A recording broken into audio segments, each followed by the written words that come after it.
Basically एक teacher अपने students को कुछ समझाने की कोशिश कर रहा था। अच्छा। उसने 9 का टेबल, 9 का पहाड़ा जो होता है ना वो लिखा। उसे सबसे पहले लिखा 9 1s are 7।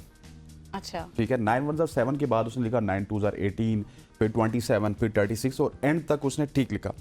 अच्छा, जब वो पहाड़ा लिख के, वो टेबल लिख के बच्चों की तरफ मुतवज्जो हुआ तो बच्चे सारे उसकी तरफ हंसना स्टार्ट हो गए। अच्छा। तो उसने कहा कि मैंने ये ऑन पर्पस लिखा था। अब आप सब हंस चुके हैं, मेरी बात सुनिए। ये जो पहले मैंने गलती लिखी थी, ये बेसिकली मैंने जानबूझ के लिखी थी। आज मैंने आपको एक लेसन देना था।